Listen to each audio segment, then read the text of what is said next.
To be honest, it was a bit of a letdown. I understand that they wanted to reveal the full backstory of Harold Biddle, and that in itself is pretty interesting, but there's just not enough Slappy.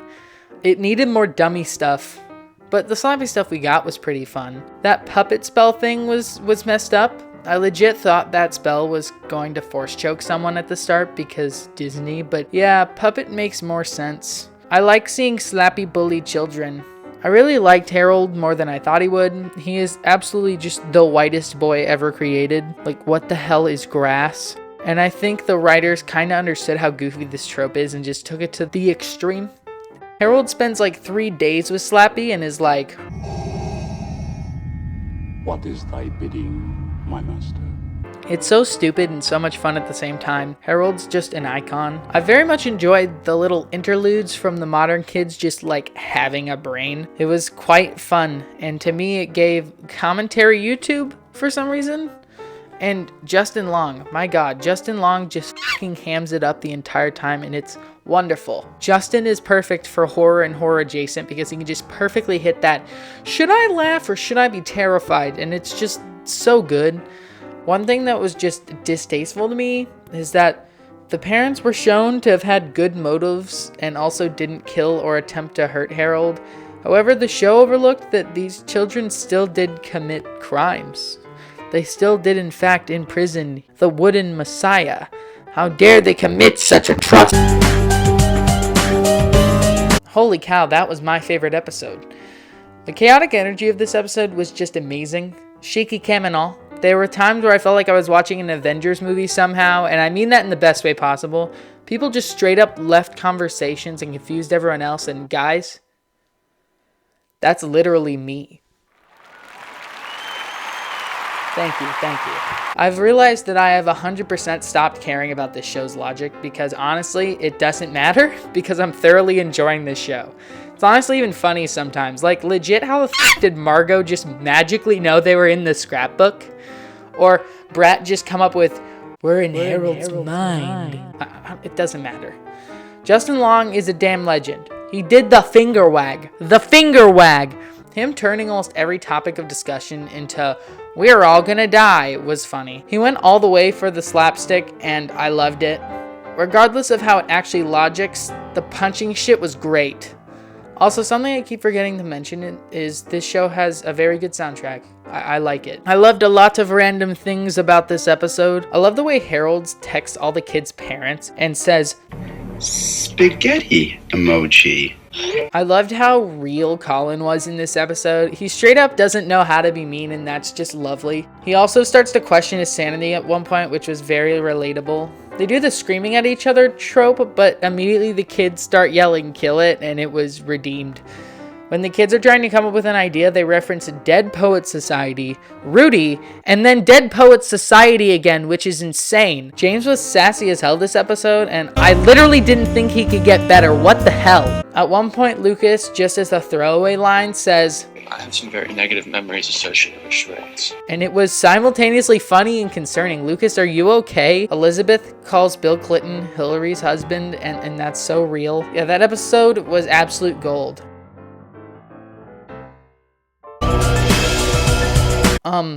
What? I'm very worried about where the show is going now. Don't get me wrong, this was a fine episode. Justin Long is just becoming more iconic by the minute. He literally had a WWE match against himself in this episode, but where the fuck is it supposed to go from here? Everything has been resolved. The parents and kids have been reunited. Everyone has learned about the whole story. Slappy got ejected from the ship, and Harold finally came to terms with being a mentally ill loner with the society, and there are still 2 episodes left, with literally no other story to tell. I'm not really worried the show's gonna fall into trying to retcon a new threat for the last 2 episodes, even though this one is a perfectly fine conclusion. But whatever happens next, I like this episode. I thought the emotional bits were very sweet, and this whole thing was just a fun Shining reference. You cannot convince me otherwise. I liked how ridiculous so many of the conversations were in this episode. Isabel is so real for that bit where she's watching Margot and Lucas text. I would be watching those dumbasses like a hawk.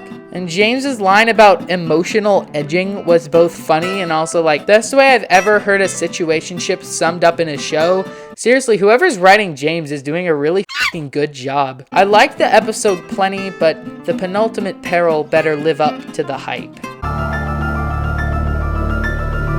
I am very conflicted about episode 9. I really like James, Isabel, and Lucas in this episode. Lucas seems so much more level-headed here, which was nice, and Isabel and James were just very goofy. Isabella gets it. Okay, she gets it. James's reaction to that one artsy person at the party was golden. Justin Long is still great. Every scene he is in, he is so gosh darn awkward, it's literally an art form at this point. I liked how Brat was used in this episode because it was interesting despite some of the gaps in logic. I think the thing that has me conflicted is how little this feels like a build-up to a season finale. This episode feels like the first episode of a new season. It had all the characters experience the aftermath of quote-unquote last season's events and readjusting to the status quo. It had a fun getaway with the whole gang to kick off the new season. It established a new setting that will be crucial to the later story. It gave a new evil to fight.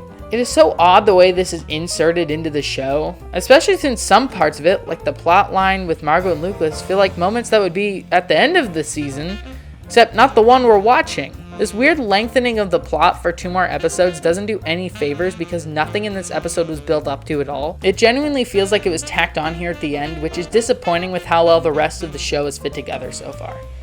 I hope the finale sticks the landing and proves me wrong, but I'm worried this could be another show with a letdown of an ending. Wow. How did this derail so fast? I was wrong in the last segment. These 2 episodes don't feel like the beginning of a new season. They feel like someone speed running the Netflix formula. And what I hate about this is that this would make a really cool season 2. This episode literally could be fleshed out into a fucking awesome season of television. The basic idea of Who-Man Slappy turning everyone into dummies slowly over the course of the season would be so spooky and fun. And honestly, you can still include most of what happens. The season could start with Brat finding Slappy and then making the deal in episode 2. Episodes 3 and 4, and maybe even 5, can be thwarting various monsters Slappy throws the kids' way. Throughout all of this, you can set up all the relationship drama that is just jammed into episodes 9 and 10. Let them actually have more meaning, a little breathing room.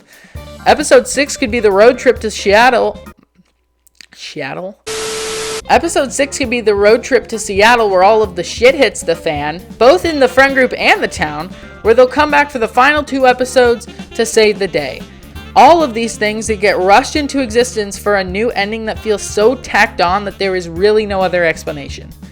Who thought this would work? You had a good ending back in episode 8. Why did you tack on this crazy shit no one asked for just to make sure it was 10 episodes? Just take more time with other parts of the series if you want that. You can make the kids stay in the scrapbook longer, or maybe make them follow the trail of one more person who got affected by the party before they go looking for the truth.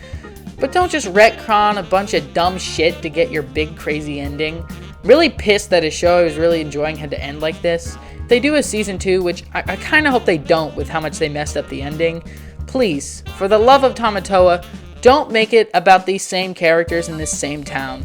Start fresh in a new town with new creatures and references, please.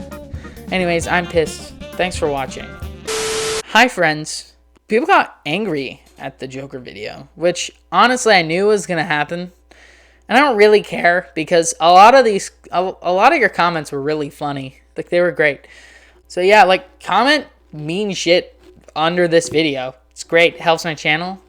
Or comment nice shit if you want to help me and be nice. Also, like, subscribe, turn on notifications. Like, I only have like 2 videos that I know I'm going to try to get out before I do the Star Wars one. The Star Wars one, at this point, I'm planning to just make it one humongous video.